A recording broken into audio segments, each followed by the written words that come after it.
So guys, today we have a super exciting day because we have a 12 times Rhythm National Champions as the guests. I mean, you guys hold the record. Nobody else in Rhythm got even close to it. Maybe somebody 3 times, that's about it. 3 times Mambo World Champion. I mean, winners of pretty much every single major competition in the United States of America, take that. They're owners in Arthur Murray Studio, and Yulia is also owns the dress company. I think it calls Artistry in Motion, correct? Yes. Hey. Yes. Well, welcome, guys. We're so excited to have you. Welcome to our show. Good morning. So what have you guys been up to? What's happening in your lives right now? Well, we're trying to stay off of the streets past 8 o'clock at night in Scottsdale, Arizona, since yesterday. So that makes it a little bit harder, but we're getting back to work, getting back to normal. Bob opened up his studio already, and our shop is in the full swing. So hopefully everything's gonna get back to normal. That's what I'm hoping for. Is your shop in the same location as a studio or a totally different place? No, totally different. We actually in the North Scottsdale. That's where the looting was a day ago. Oh my goodness. So I hope nothing happened to your shop. I had a nightmare that people just gonna run down the street in the dance dresses and like the newspaper will pick up on it and go, hey, look, they dress really weird. I just want to say, Yulia, you look absolutely beautiful. And look, we were even connected with that lip color today. Yeah. What was looking like today? But I actually, yes, I was very worried to find out what was happening because I've heard Chicago front door got totally destroyed and all the trophies got taken out of Jill DeMarlo's studio in Arthur Murray, Chicago. How are you guys dealing? What's going on with your state?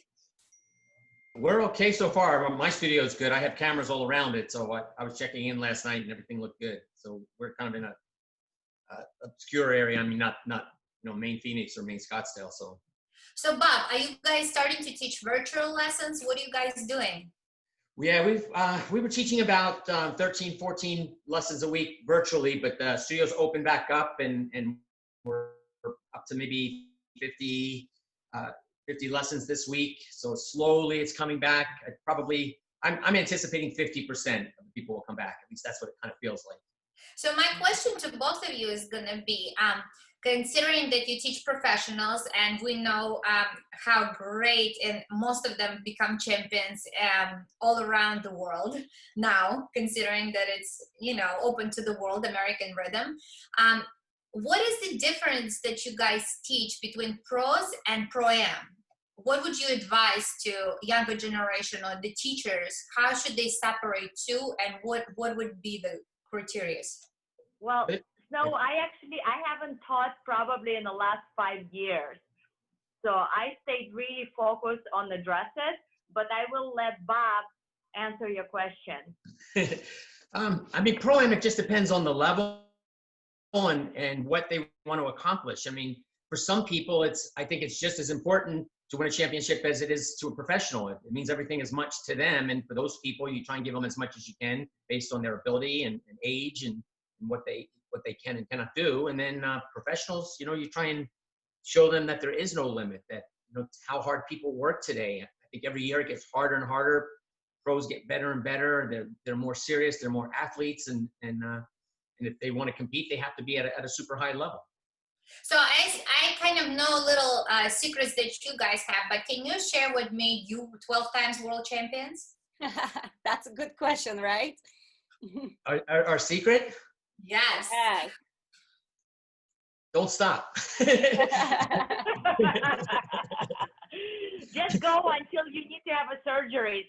Oh yeah. I don't know. I mean, you just somebody asked me that the other day, and I think you take 1 year at a time, and when you compete at the U.S. Championships, it's in September, and by the time you get done, you're in your absolute best shape, and so you feel so good. And it's close enough to the end of the year. You think, I could go another year, And then so you do. And then, you know, you go through that next year and you think, okay, this is my last year. I'm going to put it all out there. And you get to September and you think, wow, I feel pretty good again. I think I'm going to go. And you just keep doing that until one day you wake up and say, okay, I think I'm done. So how many times did you promise yourself that this is your last year? 12? I don't think we had a grand plan. We kind of literally took it one like a probably quarter at the time. Yeah, because, you know, there's the USBC in September, and then there's Ohio Star Bowl in November. Right. So, you know, you kind of lingering, you know, with your practice, and then you're still in the best shape of your life. You're like December, and then you have to get ready for September. And then summer is in between, so you do have to be in shape for the bathing suits, right? That's right. Yes. That's the important part. Yeah. I know that you guys coached many people, and when they come to practice with you, I've seen some pictures, even from Jose de Camp and his first partner, Jamie. I've seen pictures that you make them run so early in the morning, such a big distance. What is it that is that you suggest? Is a workout is important just as much as dancing? Because I know, Yulia, you work out all the time. I mean, I worked out with you at the competitions, even when I wasn't competing. It's so important, especially with the level of the dancing nowadays, and, you know, at our times, that you're not only just competing or practicing by doing dancing, but also extracurricular activities. So it was very important to run. My dad told me, you know, that long time ago, he would inspire me. He would go, hey, imagine you're doing the last, you know, jive in the final, and everybody is dying, and you're like on the in top shape, and you can sustain that energy through the last dance of the final. So I started running, and I kept running, and then we added Bikram yoga to that activity, and also a private ballet instruction. So on top of the, you know, normal practice, we also did those things. Even Bob joined me for a ballet lesson. That was one of the hardest things hardest thing I've ever done in my life. But since we're on working out topic, you guys came out, I don't know, probably like 15 years ago, if not more, with workout DVDs, like core rhythms. Is it still happening? How's that going? Because I remember watching it, and it was really cool. It was like a first ballroom workout that ever came out. Hello? Yeah, it was a very successful product. We it ran for about 6 years. We had an infomercial that ran worldwide. It was really successful. It filmed both from the front and from the back, and then there was even a help section. So if you didn't understand something, you hit the help section, and there was Julia teaching you how to get down and do it. So yeah, it went really well, but unfortunately, with partners, things go sideways, and that's kind of what happened to us, and ended up in a bad lawsuit, and everything broke up. But it's a great product. Julia still does it, still teaches it every day. Yeah, I do it 5 days. I do it 5 days a week with the teachers from all over Arizona here. And during the quarantine, I actually promised everybody on the Facebook that I will do it every day until the quarantine is over in our state. So do you do and them? So I did it for outside. Outside. You did them outside via Zoom? Facebook Live. Oh, Facebook Live. Oh my God, I missed it. I don't know how I missed it. I totally should have done it. I know that was, well, it was the best thing for me because, you know, since I promised it to everybody, I would feel bad not to do it. So I kind of obligated myself. Yeah. Otherwise, you know, it would have been so easy to just sit on the couch and doing nothing. I know, right? I can't imagine having you sitting on the couch and doing nothing. I mean, you're always so busy. I know, Snow, right? Snow, I miss seeing you at the 3 o'clock in the morning. That's when we usually see each other. You just starting and I'm setting up the booth. What are you doing those days? Well, I've been working out with the family, and I've been working out with some of the pros around the country. They've been joining workouts, so we've been doing a Zoom together. So that's keeping me in shape. And I've been, you know, just spending time with my family and actually engaging in lots of different outside activities because Nashville was only affected for like 14 days. Right now, we actually just got an alert as well that we have to stay at home after 8 o'clock. But before yesterday, we were able to go outside and enjoy our beautiful trails and parks. And so I've been biking, I've been mountain climbing, I've been learning how to garden. So just, keeping busy and learning new things. I think it's important. That's good.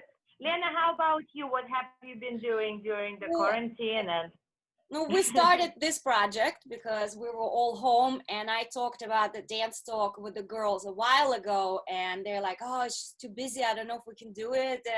But now the timing was perfect, so I think even if the quarantine is over, we're gonna move on. We're gonna change the format a little bit so we can pre-record them and put them out there in the world for people to hear about your stories, your achievements, results, and just anything that usually people don't know, because they see you at the comps, they know your titles, but they really don't know who we are. So, and I think that's kind of a fun of this program. And obviously, we've been, Bob and I been in the same rhythm group, which takes hours and hours of work. Actually, Bob said he enjoyed so much your guys' company with Andrei and Natalia as well. Sounds like you're the most detail-oriented people out of that whole group. I don't know how you guys have that much patience. I think the most organized people got to be in the same group, and I think that's what maybe makes our small group work together. We don't argue, we don't have issues, we have discussions, and it's actually nice to listen to slightly different perspective of how delivering the same information, and it's always a learning process. Let me ask you something. When was you born? When is your birthday? December 14. December, damn, because Bob is so organized. So I thought I could have swore you guys, all four of you, had the same birthday, or at least at the same month of September. Well, Andrei's birthday just passed last week. We actually celebrated with him on the show. And Natalia, I'm not quite sure when is her birthday. I think Jose is a summer baby. She is a Halloween baby. She's literally October 31st. I see. Spooky. I guess it was good that she grew up in Russia and wasn't teased by that. So what I want to know, because Julie and I did this fun interview also for Rhythm Champions, when one champion interviews the other, and I was interested in their get-together story. And I now want to know Bob's side of the story. How'd you guys got together? I'm sure Julia can contribute to it, but I already know her side. So we met in Russia, and she was 19. I was, 32. So I was very kind of paternal to her. I mean, I really saw myself as a parent more than anything else. And I was engaged to an Italian girl, and we were going to get married. And Julia and my fiance moved into my house pretty much in the same weekend. My fiance moved in on Friday. Julia moved in on Thursday. Julia moved in on Friday. Those are very juicy details. And my fiance was very supportive of the whole thing. In fact, she wanted me to go to Russia, meet a partner, and then as time progressed, and all I would talk about is the training, and every day I was taking Julia to a hairdresser and to a fitness counselor, and each day she got a little bit more jealous until she got to the point where she said, I can't sit and watch this. I know you have to do it. I'm going to go back to Italy, and when you're done, I'll come back. And I said, well, how long are you going to stay gone? She said, as long as you're dancing. I said, well, we might dance 5 years. She said, well, then I'll see you in 5 years. I said, I can't be engaged to somebody for 5 years that lives in another country. So in my mind, it was over. Well, the U.S. Championship's coming up in September, and all of a sudden I get a fax from my sister. She's the only one who had a fax at the time, and said, oh, Ellen, your fiance's going to meet you at the hotel in September at the U.S. Championships. Well, I'd never seen Julia drink until that day, and and she got very, very upset and very, very drunk. And so we had a long talk the next day through her hangover, and I assured her that nobody was coming in September to stay in our room. And that's yay! And the rest is the history. you. So we did have the plan. You said, well, I can't stay engaged to somebody if I dance for 5 years. So in your mind, 5 years. Yeah. And we ended up for dancing 12 years. Yep. So within that period of time, when did you guys actually got together romantically, since we got all the exes story now? Well, she came in November, and in April, I wrote my fiance and said, then I can't stay engaged to you for that long. So in my mind, April, it was over. And we were like best friends. We hung out all the time. She didn't really speak English. She didn't know anybody. So, I was taking care of her so much. We just, our whole lives were together. We were together 24 hours a day, and one thing led to another. And so around April, May. Yeah. I love that long. Yeah, I love Julia's story when I asked you a question. Hey, when you thought you're gonna move to America and dance, did you know you dancing rhythm? And she's like, no. You didn't know 2 months in. After 2 months, I was yelling at her about the timing and mumble. She still thought she was doing a funny samba. Well, you don't speak English. You just think, they're playing music funny. A little faster. Stepping on the wrong beat, but that's okay. I'm like, I'll do anything. Just please don't send me back to Russia. And I had Julia's ticket, her return ticket, because that was the deal. They get her to New York, and then I got her from New York to Phoenix, and I had her return ticket up on the refrigerator. And the deal was, if in 6 months, if it works, she stays. If not, she goes back. I didn't want to lose the ticket, so I just put it up on the refrigerator so I didn't lose it. And she saw that as a threat every day. Like, yeah, go home. So every time you get a milk, you see the note. Yeah, take it back. Once on the lips, forever on the hips. Do not drink that. Do not eat that. Right. I'm sending your Russian ass back to Russia. Yeah. So Julia, how did you get into such a creative stuff of like dresses and everything else? What inspired you?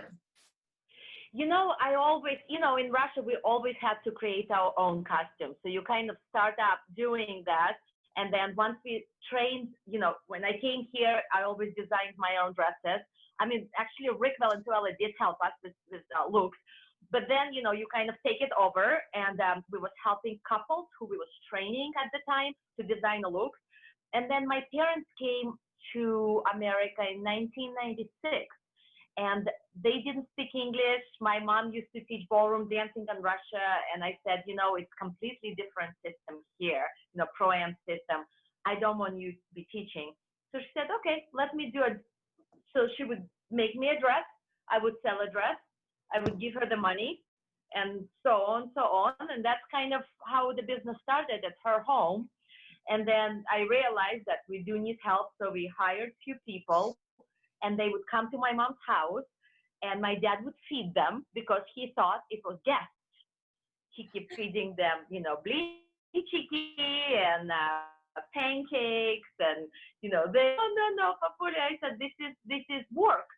They're workers. And so finally I had to move everybody out of the house and find a rental place. So in just this December, I bought a building, and we moved into our own building. Yay! Congratulations.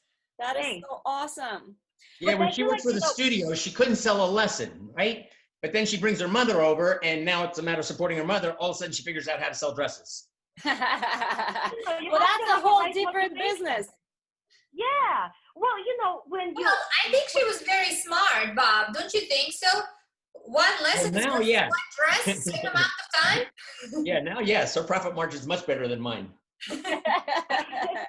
Yes, but it was so much easier, when you come from Russia, and when you have to sell lessons, you go, no, if you come to the studio, you want to dance. Why are you asking me to sell you lessons? You're already here. You have to dance. You have to practice. You have to practice 3 hours at a time. I don't understand why you're talking about one lesson a week. I didn't have a concept of the money, how much the lesson cost. So I'm like, And of course, Bob goes, okay, you fired from sales department. Yeah. Too many lessons. I burned people through 2 weeks of lessons. They were too tired for me. Yeah. So, but listen, we're gonna do this fun thing that we do with all the guests. We're gonna do a quiz. So the way it works is gonna be about 10 questions, no overthinking, really quick answers. Yeah. Okay. Whatever comes into your head first. All right, I'm going to ask some questions. So the first question is, what is the best advice you ever got? Go to the party when you're hungry. Go to the party when you're hungry and then leave. Meaning the competitions. Go to the party, get some meat, get out of there. Don't stand still. What about you, Yulia?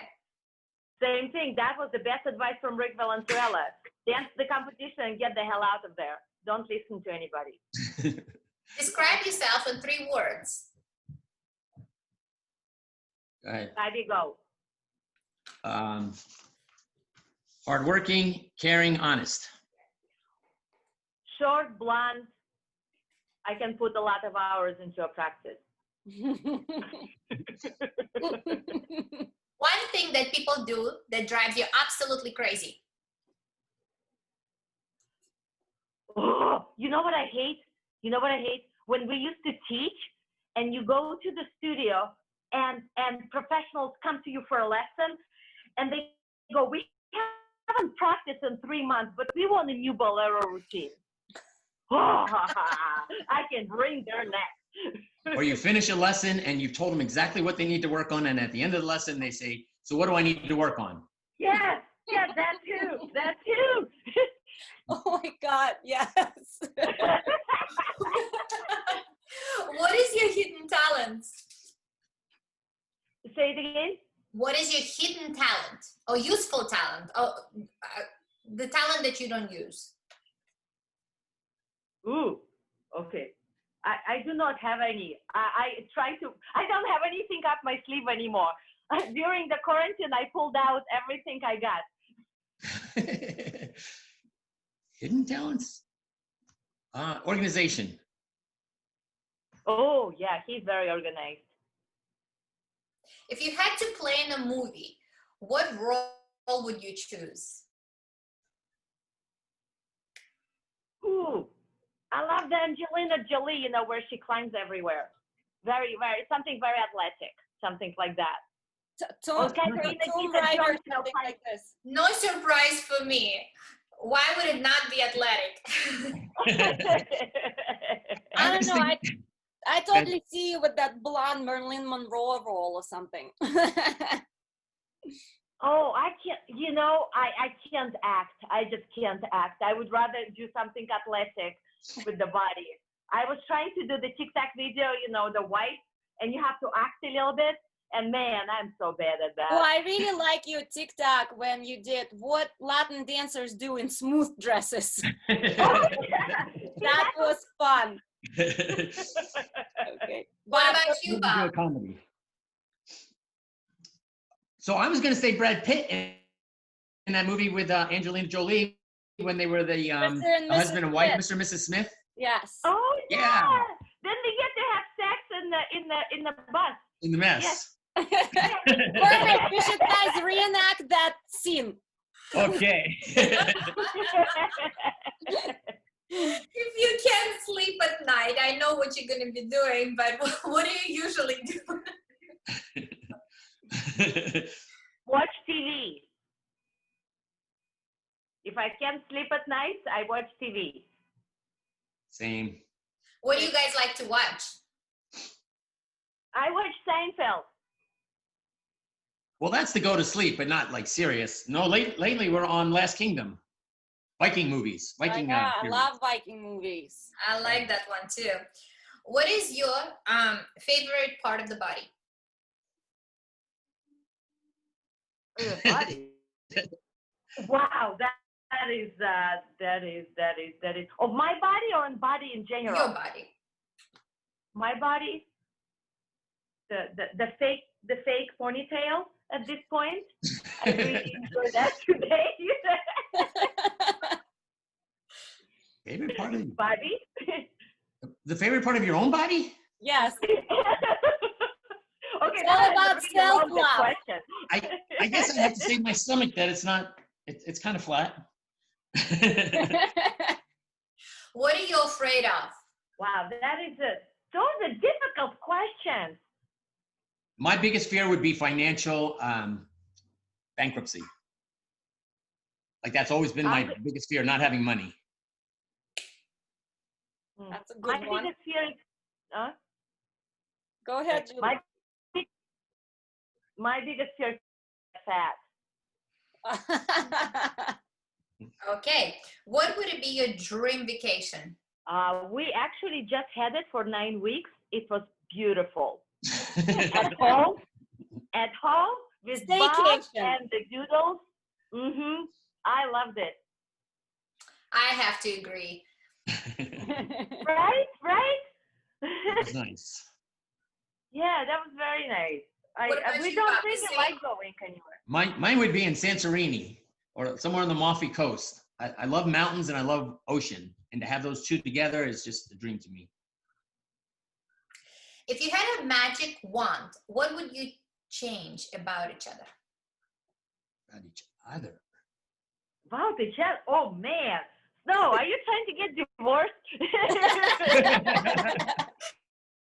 It's just the question. It's in my book. It is a question in your book. I'm taking Fifth Amendment on this one. Huh? Is that the right amendment, buddy? I would make her legs longer, not for me, but because she always complains about them. As a present for her. That's right. That's good, huh? Well, that is so nice. You're using a wish for her. That's nice. Oh, yes. I'm taking Fifth. Don't look at me. All right, I'm moving on.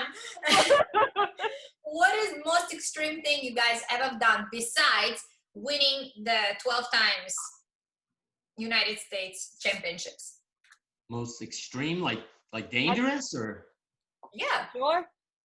Last year at the Lake Powell, we got into a horrible thunderstorm and rain, and we nearly capsized with the whole family. We had about 6 people with us. We had 2 doodles, we had 2 kids, and that was probably the most extreme thing we ever lived through. We knew we were gonna capsize, we just did not know when. The boat was just going upside down, and we was lost in the Lake Powell. It was absolutely terrifying experience. Wow. How long did you guys were stuck for? It was only about 30 minutes, but it was a scary 30 minutes. 2 little kids screaming, "I'm gonna die!" Oh, goodness. Yeah. Yeah, it was. It was not fun, but yeah. Well, on that note, my actually quiz is over, so we didn't get divorced. I'm glad we. Thank God, that was nerve-wracking. Fun. But is there any projects that you guys are working on that we can share with our viewers? Actually, I would love for everybody to join me on the Instagram, on the Facebook. I'm putting out a lot of funny videos, and I want to hear their feed about it. You know, do they like it? Am I in the ballpark? You know, do they like how I present the dresses, how I present my products? You know, and I just do a lot. I'm going to try to do a lot of TikTok videos just to entertain everybody. So I want to hear a feedback from everyone. Nice. And for me, it's Rhythm Champions. I just want it to be a success. I hope the group holds together and stays even when the Corona things go on, and we make a difference. I truly think that style is fantastic because, people around the world should know more about rhythm dancing and how much fun it is and how different it is from international style. All right, guys. So thank you so much for joining us. This was a super fun talk. We laughed a lot. That's awesome. I love those because we do get sometimes very monotone ones and we're like, this one was awesome. You guys guys. Thank A you, lot guys. of It was fun. so nice talking to you, Lena and Snow. Yeah. We are hoping that when things get back, you know, into normal, we can visit you guys and visit the studio and hopefully your shop unit and actually, you know, have an interview one-on-one, or, you know, 3 of us, or whatever the circumstance is going to be, so we can advertise your shop as well and showcase how well the studio is doing. Thank you so much for joining guys. us, and Stay safe. we love Thank you you, guys. ladies. Have fun and see you soon live. Can't wait. Mwah. Bye. Bye. Looking forward to work out with you, Yulia. Yay. Okay. Yes. Mwah. Promise? Yes. Okay, guys. Bye.